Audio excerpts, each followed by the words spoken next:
Welcome to Secrets from the Scene, a show for local musicians who want to improve their music, grow their audience, and learn about Minnesota's music scene. If you're interested in talking about all things music related and meeting interesting people from our local community, you're in the right place.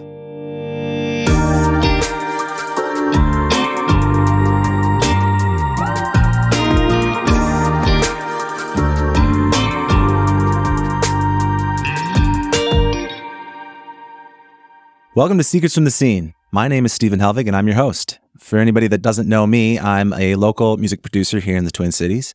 And today, I'm joined by Maddi Waldo. Maddie is a local photographer here in town, shooting everything from weddings to concerts and band photo shoots as well, which is why I'm having her here today. We're going to talk about what makes for a good artist shoot. It's always a stressful thing, I think, for people when they schedule a photo shoot, because a lot of people just don't know where to begin to have a successful shoot. But Maddie can definitely help out with a lot of tips and tricks along those lines.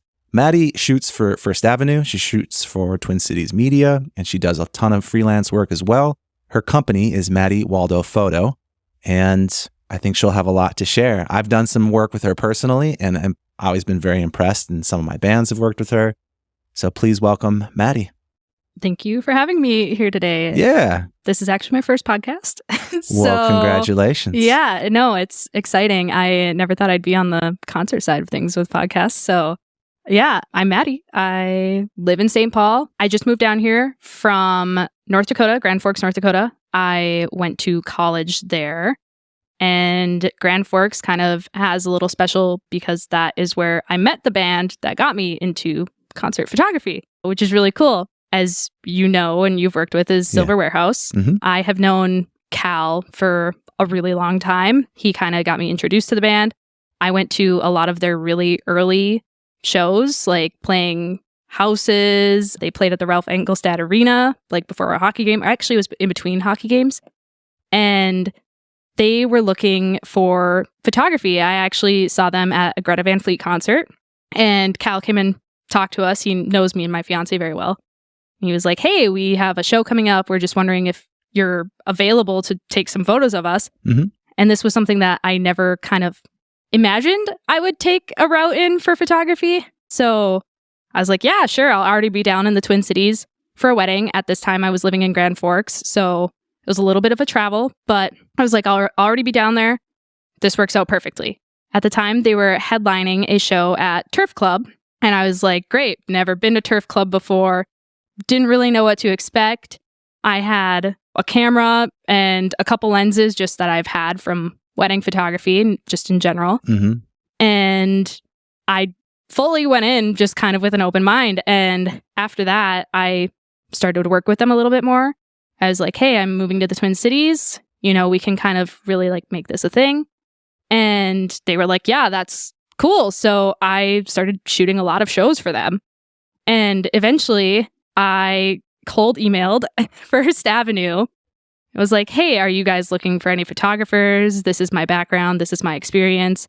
Here's my portfolio. I know it's, nothing fantastic at the moment, but I'm really willing to learn and willing to shoot smaller shows. I didn't hear back. It was, well, actually, no, I did hear back, but it was like, hey, we kind of have our photographers at the moment. We will keep you in mind, all of this. And this was in May of 2023. Okay. And my first show that I shot for Silver Warehouse was in 2022. So coming up on a year and a half of kind of doing this thing. And so in May, didn't hear back. I was like, okay, that's cool. Concert photography is one of the hardest photography expertises to get into, just because it's kind of all about who you know. And luckily, I did know a band. And so I just kind of kept shooting shows for them. I reached out to another publication. Again, I had no luck. So October of last year rolls around. I get a random email one day from First Avenue saying, hey, you showed interest. We're hiring photographers for smaller shows. Are you interested in doing this? Do you want to shoot some shows for us? And kind of, we can see how you perform on those, and we'll make a decision from there if we want to take you on as a photographer. And I was like, oh my gosh, when I did my first show for Silver Warehouse, I was like, this is huge. I'm a wedding photographer. I'm a portrait photographer. Getting into live music is just insane. It's something I've always loved. I went to my first concert when I was 6th or 7th grade. First concert was Poison, Motley Crue. I grew up around music too. My dad playing multitude of instruments. I play a multitude of instruments. So getting into live music photography was just something I never perceived I could do. Yeah. And so when First Avenue reached out, I was like, oh my goodness, like crazy. So I shot 2 shows for them. I shot The Generationals and I shot Crooked Kings, which were 2 bands I knew of, which was like crazy that I'm getting this opportunity. They liked the work that they saw. They took me on. And ever since then, I've been doing photos for them. I probably shoot around 7 shows a month for them. Kind of just depends on who's in town. That's awesome. Well, I mean, okay, we kind of went through a bunch of stuff there in terms of your background. So when you were in Grand Forks and you meet Silverware House, the first band that kind of starts you into the music side of photography, you were already a photographer at that time. That's why they were asking, right? You had been doing portraits. Had you been doing weddings already? Is that kind of where you started? Yeah. To give a little bit of a background on that as well, I have been a wedding photographer for going on 4 years. Okay. I've been full-time for 2 years, which is crazy. Again, another thing that I never perceived. I started my business when I was in college in Grand Forks, and I did not go to school for wedding photography or photography in general. So starting this business was kind of a leap of faith, and it has brought some really, really like great things my way, particularly the concert photography. Yeah. So you get asked by some friends, and it's kind of like, yeah, I'll be in town anyways. I might as well try it. You go to the turf club. It becomes fun. It's something you realize, yeah, I could probably do this. And since you love live music, why not? You start reaching out to some publications. Immediately, no response. But one of them actually turns out to be interested shortly after. They actually do keep you in mind, reach out, you do some work, and here we are. You're now shooting for First Avenue. Twin Cities Media was another publication you reached out to afterwards, doing a bunch of work for them, and of course, the freelance stuff. So it's been a relatively short journey in that regard, but a lot of cool things have happened already, and I'm sure you're meeting other music photographers now too, and just kind of getting into the community as a whole. Yeah, one thing I will say about the concert community, just in general, I haven't found like really a community in the Twin Cities yet that I've really like fit into, that I've really truly loved until I got into the concert community. And I mean, not just photographers, I'm talking about bands as well. I have truly loved like every person I've met and talked to. I'm like, these are my people. These people are really cool. Now I'm really close friends with Silverware House. I'm close friends with a couple other concert photographers just in the community, different people that are just around, like whether that's First Avenue workers, other publications, stuff like that. I really, truly love the concert community, especially here in Minneapolis. And something that I hear all the time too from artists that are just like traveling in is Minneapolis has such a special music scene and just concerts here that come through. They're like, wow, like Minneapolis has it going on for live music.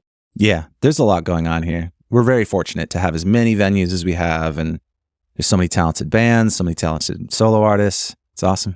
Well, let's get into sort of the meat of today's episode, which is photo shoots specifically. We'll probably touch on some of the live stuff too, because there'll be crossover, and that's a different thing, of course, but I know the feeling of setting up a photo shoot where you're like, I need to look cool in this. But I hate taking photos of myself. Like, how is this going to go?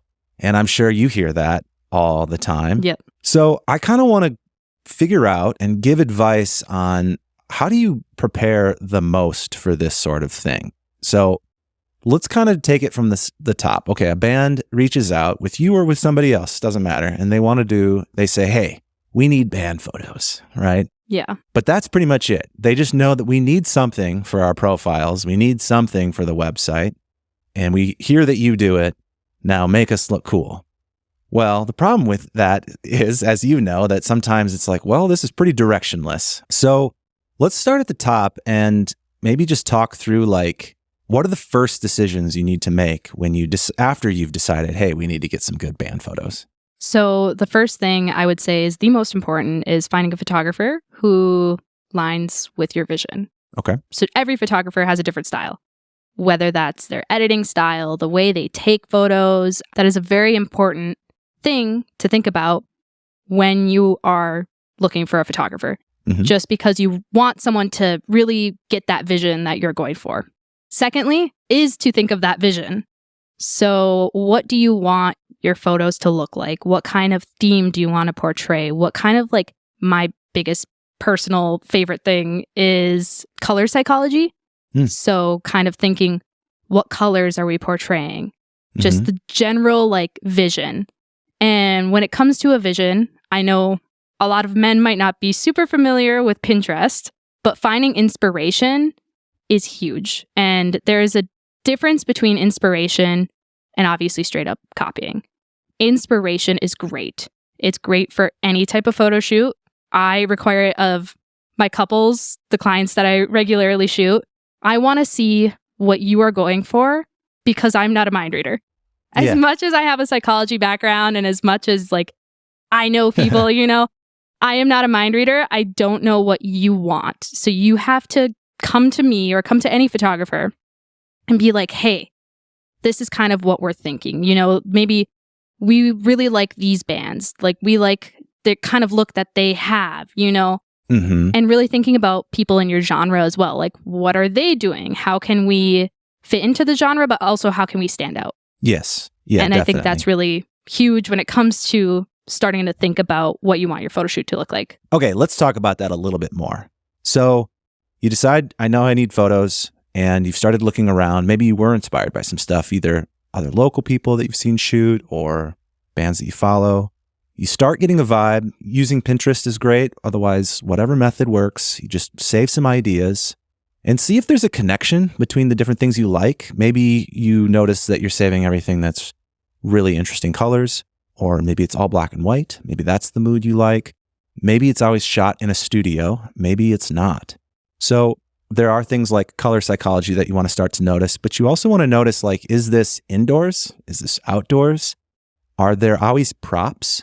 Will the location matter? Do you like the photo because it was shot in front of this interesting texture or wall, or it was at a certain location? Or could these things be done in a typical photo studio where you're going to have, you know, white walls or a brick wall or, you know, that sort of thing? So being able to think, so that way when you approach a photographer, you can also sort of start to say the things that you're going to need and prepare for the shoot in that way, because perhaps to get the thing that you really want, you're going to need those elements to be right in the first place. And again, if that's not communicated, you may not be happy with the final product. Yeah. And you won't even know why necessarily. Yeah. Your photographer will know best when it comes to location scouting. So say you do want something that is brick, right? Sometimes a studio can have good brick and can be really good for these kinds of shoots. Otherwise, usually I will direct somebody to outside. Outside lighting, outdoor lighting is a lot better generally. Studios, it's coming through a window. It's probably diffused off of the wall. There's a whole bunch of other factors you have to think of when it comes to a studio. So what you were saying with, like, deciding, is it going to be indoor or outdoor? That is also a really good first step for a band to take, just because studio photos are so much more different than outdoor photos. Again, lighting is a whole thing. With a studio, you can play with so much more lighting. So you can have all sorts of colors of lighting. You can maybe do some flash, which flash works outside as well. I've done that with some band shoots before and they've really liked it. It's been really cool. So it's kind of just thinking, again, where you want the shoot to take place. Yeah. The main thing here is just have some sort of opinion. You know, the more that you can have that, usually the better things are going to be. Even if you're not entirely sure how to accomplish your vision, that's what the photographer can maybe help work through in the conversations before the shoot. But if you show up at the shoot and say, hey, here's my vision, well, it might be too late at that point. So just important to communicate ahead of time and come with some ideas of what your preferences are. And if you're truly like, because I think that this is the case with a lot of bands and artists, sometimes they're like, I don't know, just make me look good, make me look cool, I don't care, or whatever. Then you're going to need to be pretty open-minded at the end of the day with how it turns out. Yeah. But I think if you're not sure, then you need to just spend more time looking around and trying to formulate an opinion, trying to formulate your own taste a little bit before you get started. Yeah, no, I completely agree with that. It's just the same as like working with a producer is like you want someone who can collaborate with you. That's what your photographer is there for. Like as much as we can make the magic happen, we need something to start off of. And that collaborative process is so important.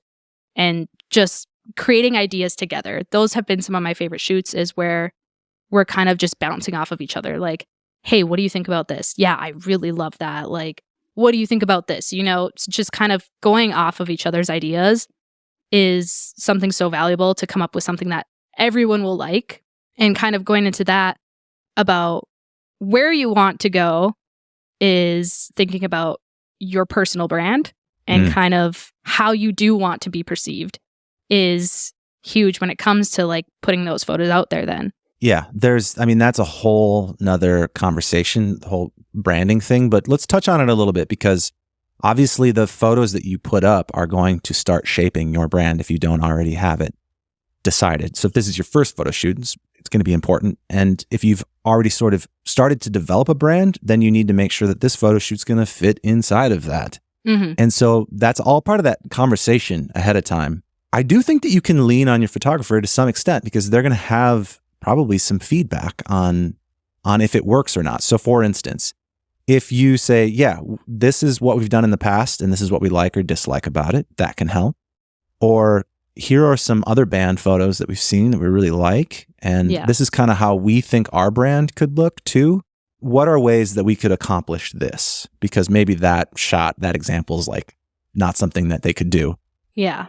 Or because they don't want it to be exactly the same. Then you can start asking your photographer, like, how could we incorporate this kind of thing into and still have it be part of our brand? Yeah. But part of that has to be that you have to know what your brand is. Mm-hmm. And if you have no idea, again, it's just like, I don't know, making it up on the fly. That's where you just have to start doing some research and thinking about how you want to show up online. It's in your photos, but it's also in all of your graphics, all of that stuff. Yeah. And it's colors, but it's also mood. It can be the unspoken things, the less verbal stuff, or the little details that can come off of like, this looks intense, or this looks emotional, or this looks fun. Yeah. You know, those are things that can be captured in the photos as well. Yep. And until that's communicated, it may not come off that way in your photo shoot. So this is all just the really important like planning stage. Mm-hmm.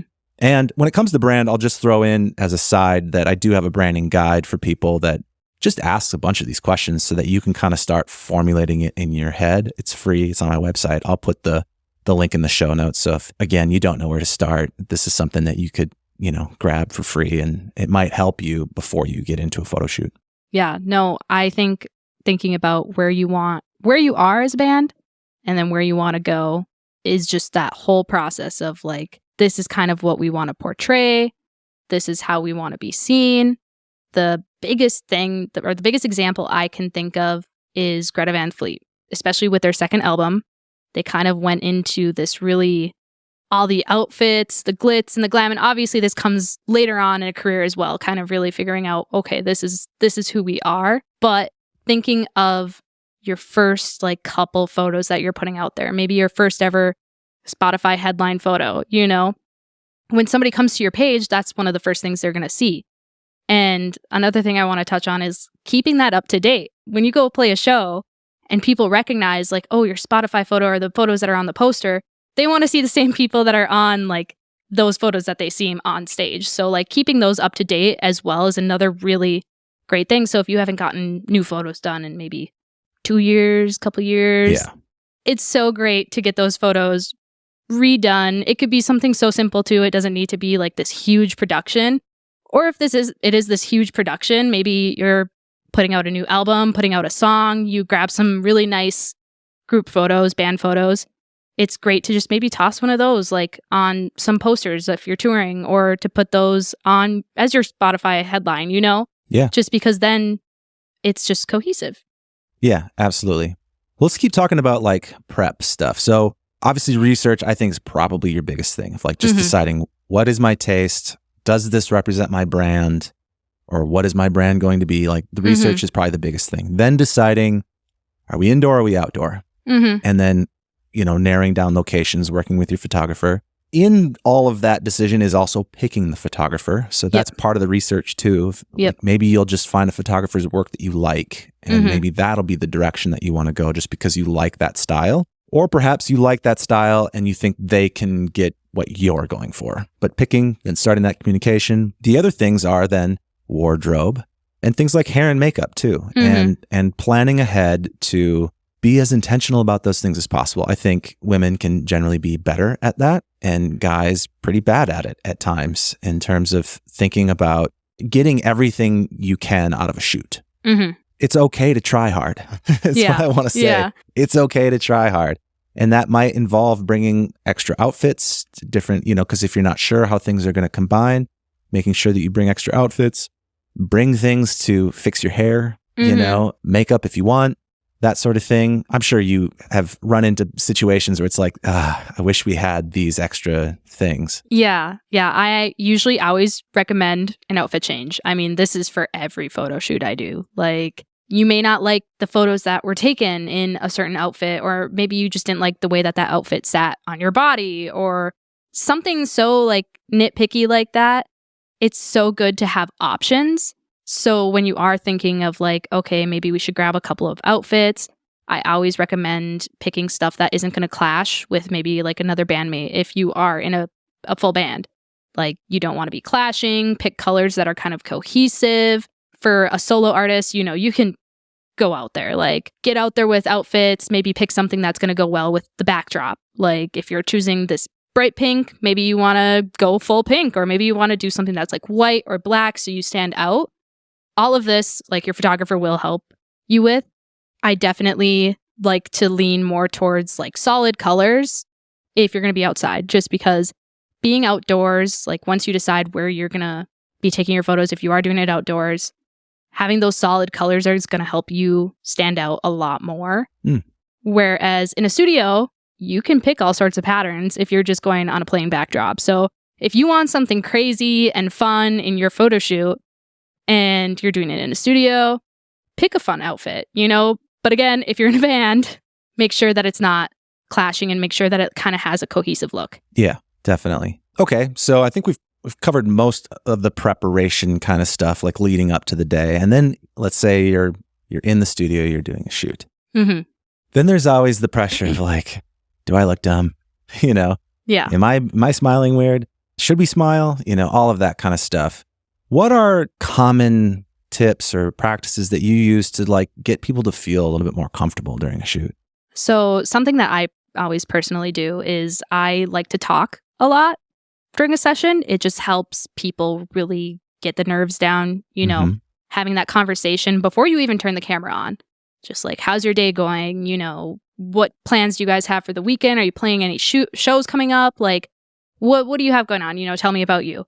And that kind of gets the nerves down just a little bit. Another thing that some photographers will recommend is take a shot.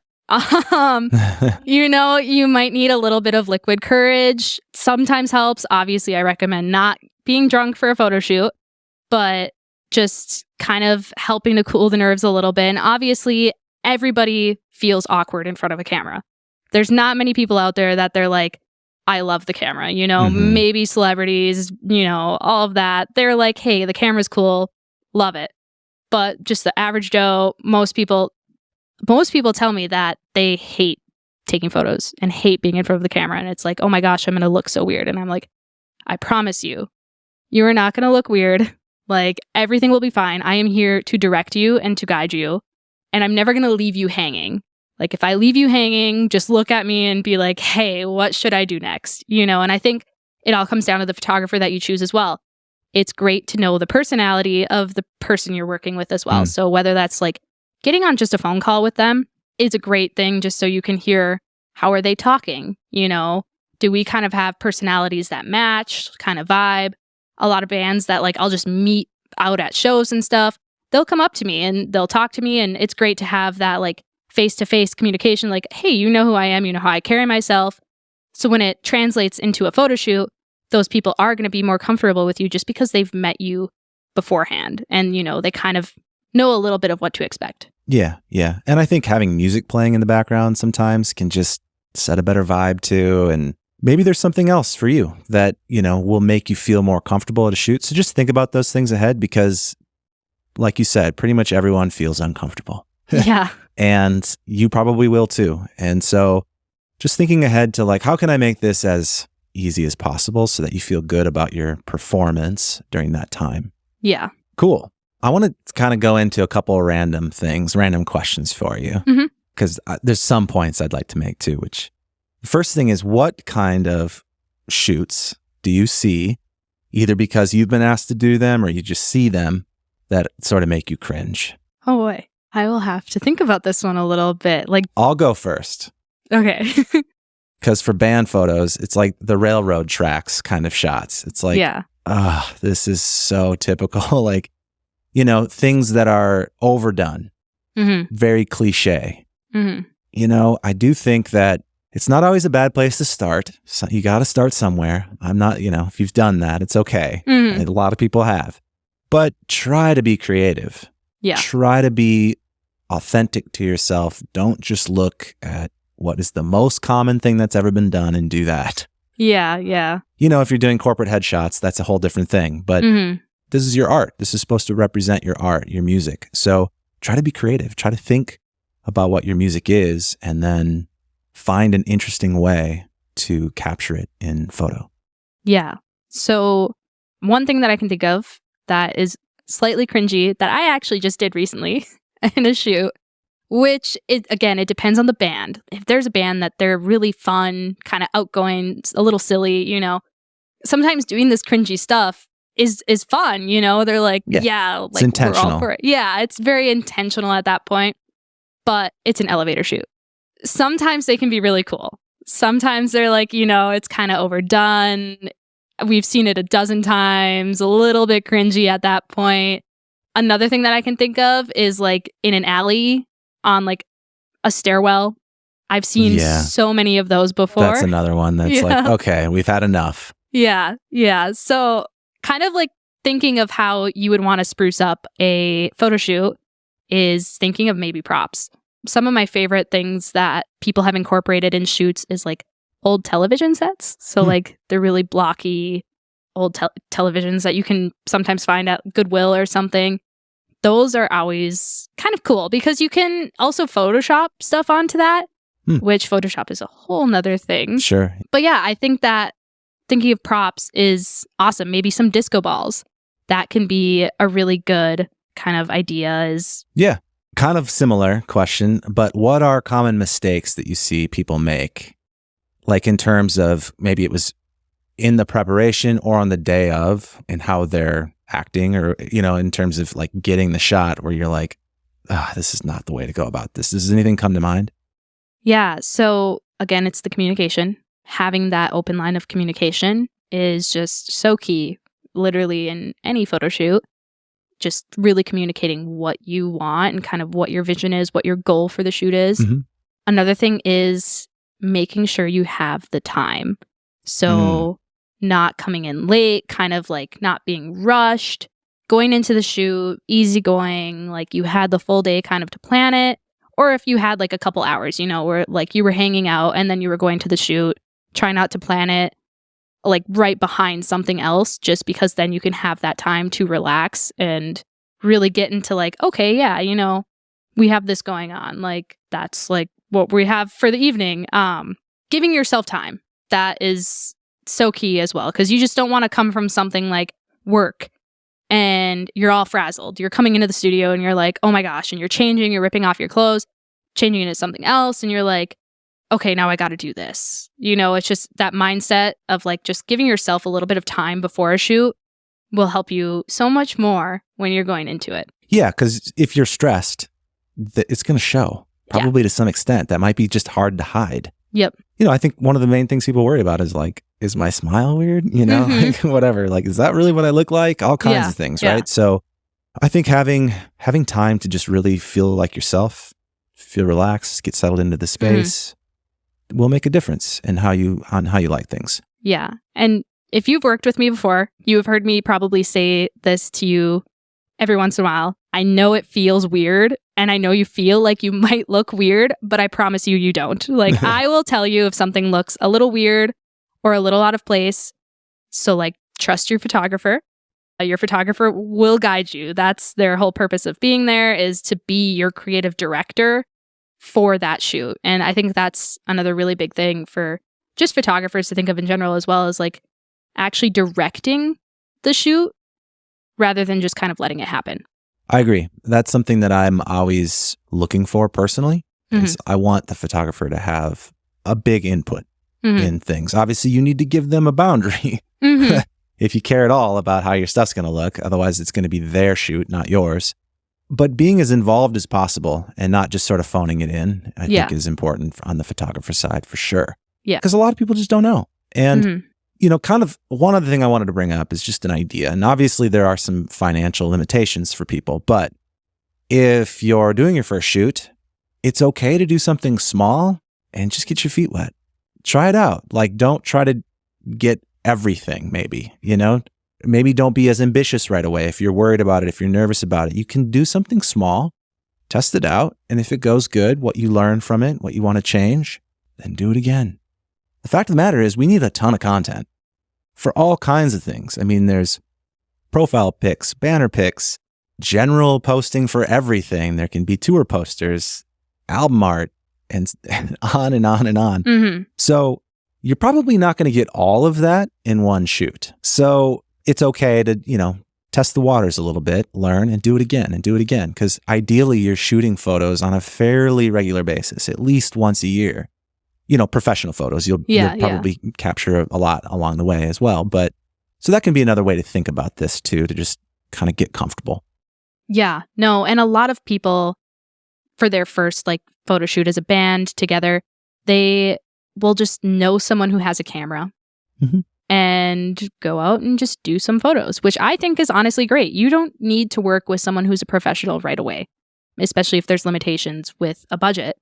Just go out and take some photos. Again, we are in the age of the internet, of photos, of videos. So just having something to like put out there, whether that's on Spotify, Album Art, Instagram, TikTok, just having something really helps and goes a long way. Yeah, definitely. Because you need so much stuff. Well, actually, that kind of is a good segue into another sort of area I wanted to talk to you about, which is like the post-production process. I don't what's generally like after the shoot? What do you call it when you're going to do all your editing? That's really usually just post-production. Okay, well then I had it right. Post-production. It's in post that a lot of this stuff can happen that I'm about to bring up, but it's also something that you have to think before the shoot, which is, what is the purpose of the shoot? Is it to get album art? Is it to get a banner? Is it to get a headshot? You know, obviously that some of that's going to be obvious going into it, but you probably need more than you think in terms of how many different variations of something, and thinking about like, this needs to be vertical or this needs to be horizontal and not zoomed in so it can fit in a banner, or, you know what I'm saying? Yeah. You have to kind of think about those destinations to make sure that the type of shot you're getting is going to fit that cropping. Yeah. So again, that's on the photographer, like we said, in post-production, kind of figuring out what these photos are going to be used for. And even the lighting really has a big play in what they are used for. Just like how you were saying, like, are these headshots, you know, are these in a studio? Are they album art? Album art, sometimes you're going to edit a little bit more heavy just because it is album art and you want it to look cool, at least if you're going for that kind of look. Headshots are going to be a lot more natural, maybe like flash in a studio.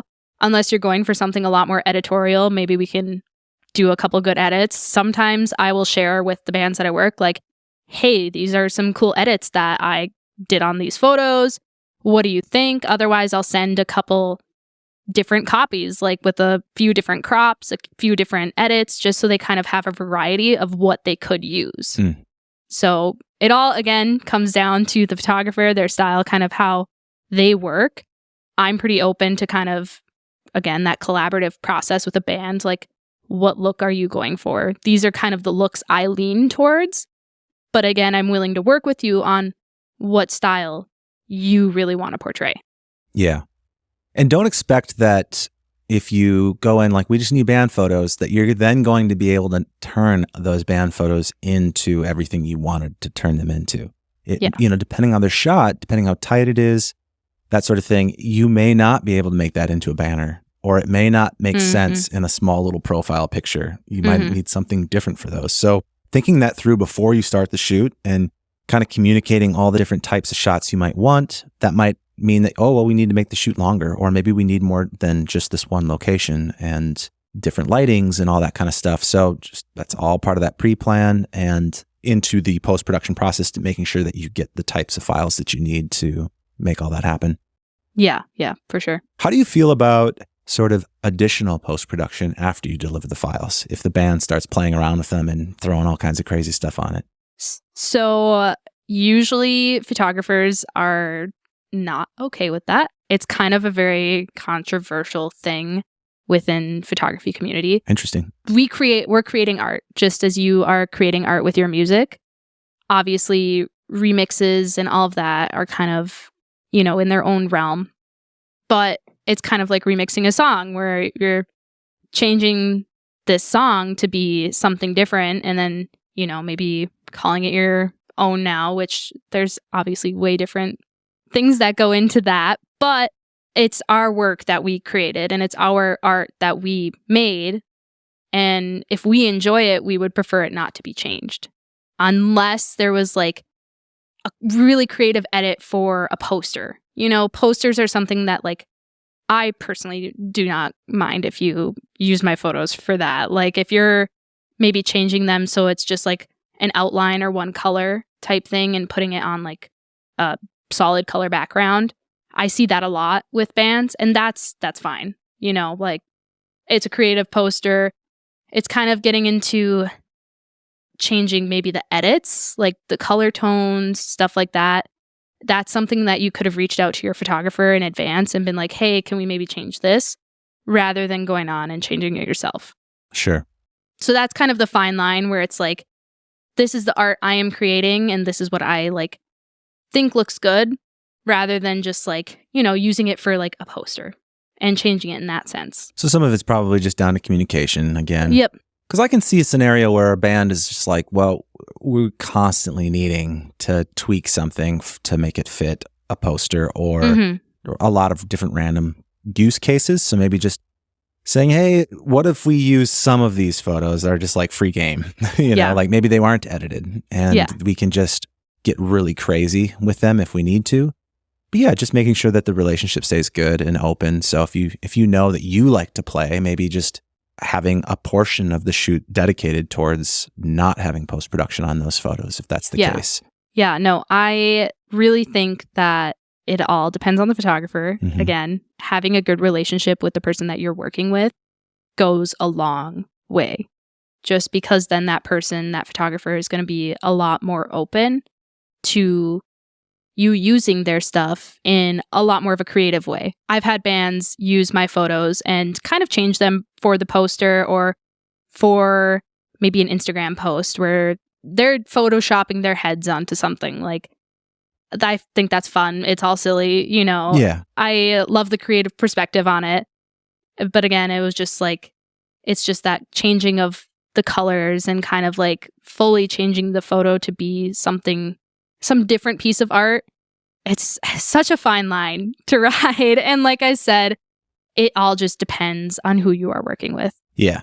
I think just clear communication. And that stems into the sort of the next thing, which is giving credit. Obviously, I think it's pretty established etiquette now. People are pretty good about that in terms of if you're, you get your photos back, you start posting on Instagram, making sure that you credit your photographer. Yeah. But that can be good to have that discussion of just like what they expect out of that, just so that your relationship stays good.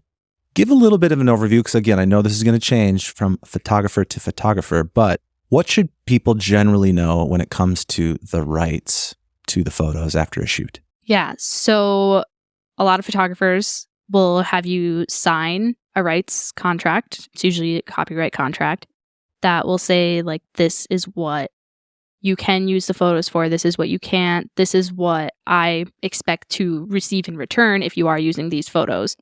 So something that I just had a conversation with a whole bunch of other concert photographers about is album artwork and where the legal stance is on that. Because obviously you're making money off of some songs you might be putting out on Spotify that might be getting a whole bunch of listens.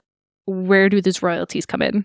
Again, I little unfamiliar with that realm, but that is something that changes from photographer to photographer. Most photographers will have a copyright contract in their back pocket in case you do want to use that photo for album art. It's just something to think about. And if ultimately the answer is like it's always different depending on who's there, I think maybe just saying you just need to make sure that you understand what you're allowed to do with the credits or not. Yeah. Again, it's that whole communication with your photographer. And if they are requiring you to do these certain things, making sure you're following through with it. Otherwise, you will ruin that relationship with that photographer. And it all goes back to communication. Communication is key. It is so important. I think on both sides, right? With the artists saying, hey, this is what we need. This is what we plan to do with this stuff. Here are all the possibilities we might use it for. And then having the photographer also be transparent about, well, this is what's allowed and this what isn't. Or this is what's going to cost extra if you do this. Yeah. Because the last thing a band wants is to, say, oh, we made this into album art. And then the photographer to be like, you can't do that. Yeah. That's going to not go over well. So, yeah. You just have to have those conversations up front. And if you are the type that wants full control over everything and you just want, then you also might need to find a photographer that's willing for that, or to do some stuff yourself, where then there is no rights issues. If you are worried about that, you can always take that stance too. But I think for the most part, as long as you communicate ahead of time, you'll figure it out and it'll be all good to go after that. And like most photographers, they do not care if you are using your photos for Instagram, for Facebook, for any sort of like social media posting like that. It's like, hey, give me a tag, Yep. If Taylor Swift can tag her photographer, you can too. It really, really helps on both sides. Just like giving a tag, giving a shout out. I shout out all the bands that I work with. I'm tagging them in the post caption. I'm taking them everywhere, so it's just having that respect back towards that photographer and just giving them a little tag. It's just a mutual beneficial relationship there. Yeah. And then if you are going to do something like album art, just make sure that, you're probably not going to be able to credit somebody every time you put the album artwork out. Yeah. So just make sure that's understood and everybody's on the same page. And is that generally then in the photography world just something that people say, all right, well, if this is going to be album art, they just charge differently for it up front? Yeah. No, it'll be a little bit more of a charge, and then there will be contracts involved just because there can be sticky situations with that. So just like certain rights, who has rights, who can use it, because if an artist gets so big, they might not want that photographer using that photo then, just because like this is album art. So it's kind of, again, that communication, like, how are we going about this? Like, who can use the photo where? Yeah. So from an artist's perspective, if you feel like this is something that I need to own 100%, just communicating that to the photographer so that you can get the terms that you want and the photographer can say, I do that or I don't do that, then you're in the clear and don't have to worry about it in the future. Yeah. Cool. I feel like I've kind of covered all the things that I've been curious about. Are there any other things that you want to bring up that either, help people get the best shoot possible, or, common mistakes, or, miscues or miscommunications, anything that you can think of that you think would be worth talking about before we go? One thing that I would really like to mention is obviously finding a photographer within your budget. So with a studio, it usually comes with a cost. And I usually require bands to cover that cost plus whatever they're paying me. Just because, like, it's my time, I'm still taking the photos, and then we're also renting the studio out. Yeah. And most studios range, at least in the Twin Cities, from like $150 to maybe $300 an hour. A lot of them will have lighting and all of that there. If not, like, make sure you're talking to your photographer about extra lighting. So whether we're doing some flash, do we need like maybe some different color gels, which are like the little screens that go over a light, to make a colored light. Maybe a projector, if you want to do something with a projector, just like talking about those little extra things is huge in preparation. It just helps on both sides. And then back to that budget thing. If you're thinking of you want to do a shoot in a studio, it's going to cost a little bit more than like an outdoor shoot. So maybe if you are kind of on a budget, thinking of that outdoor shoot, maybe getting creative with that outdoor shoot can be a direction you want to go. And again, if you're like just starting out and just wanting to get your feet wet, that outdoor easy shoot is a great direction to go. Yeah, a studio or travel or all those things, just so you don't get in over your head, if you, again, particularly, I think this is particularly good advice if it's your first time, because often you have high hopes and high expectations, and it might be a little too higher than what you're actually going to get. So it kind of goes back to what I was saying earlier of like, it's okay to just do something small right away, trying to get one thing accomplished in one place, see how it goes, see how you gel with that photographer. If that works, get some more stuff booked. And then reschedule, like keep this going, update photos like Maddie mentioned earlier, keep your banner pics, your profile pics fresh. It does cost some money. Obviously, you don't have to do every single one with the most expensive photographer on the planet. You can you can jump around and try different people. You can also do some things on your own occasionally. Yeah. Depends on what the destination is, depends on your brand and how things look for you.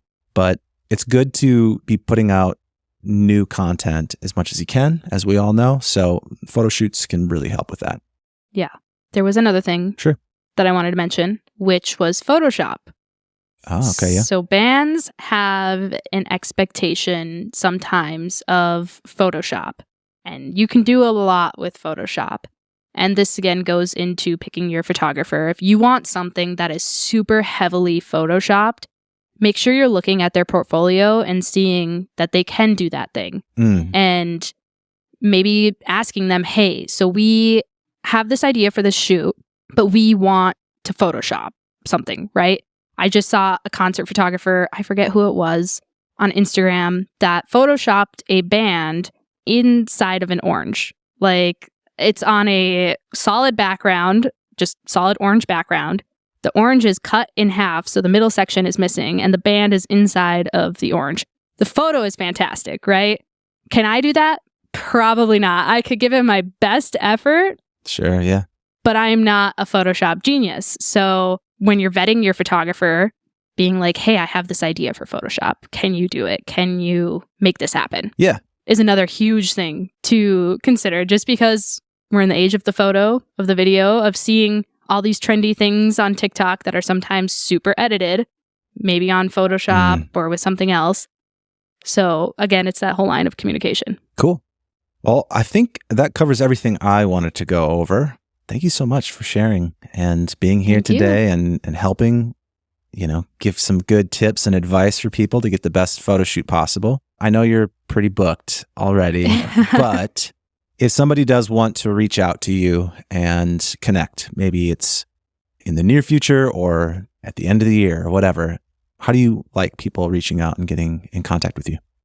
So I'm pretty open when it comes to communication of reaching out. If you want to book a shoot, I have an Instagram. It's Maddi Waldo _media. That is where all my concert band work lives. I accept a DM through there. Otherwise, I have my regular work email listed on there as well that a lot of bands can reach out through there as well. Right on. Cool. Anything else you want to share? I know we didn't really touch on concert photography at all, but maybe that's another episode. I kind of feel like for bands, a lot of times that's more on the photographer. Like bands are busy. Yeah. No, I mean, there's a lot I could probably say about concert photography. A lot of things I've seen. Something, again, a lot of bands I think is great for them to do is if you're touring, book a little shoot with maybe the photographer you booked for the concert in that city. I just worked with a band who was coming in and they were touring and they're like, hey, yeah, we'll do some like pre-show photos. Took a cool photo on First Avenue's like staircase inside to go up to the balcony. And they ended up using it for some posters like for the rest of their tour. So, book that little shoot if you're touring. Yeah. Like it can go a long way. Right on. So yeah, there's a lot I can say about concert photography. I think that's a wrap for today. We got good tips from definitely an emphasis on clear communication and thinking about your brand before you go in, and then just picking your photographer wisely, making sure that they're in your budget, that they've already done stuff that's in your style, that you gel with their personality, and that you're as prepared as possible before you come in, both in time, in props, and wardrobe, and makeup, and all that stuff, so that you can really get that photo shoot that you're dreaming of, that vision. And then don't be afraid to do it more than once. You can't put all your eggs in one basket. You might need to break it up into multiple shoots and to get different things, because we do have a lot of different destinations these photos end up being in. So that's okay too. That might just be inevitable. Maddie, thank you so much for doing this. I appreciate it. Thank you for listening. If you liked this, please share it with somebody else that needs these tips. It's always appreciated if you like and subscribe and all that stuff. Thanks for listening. Until next time.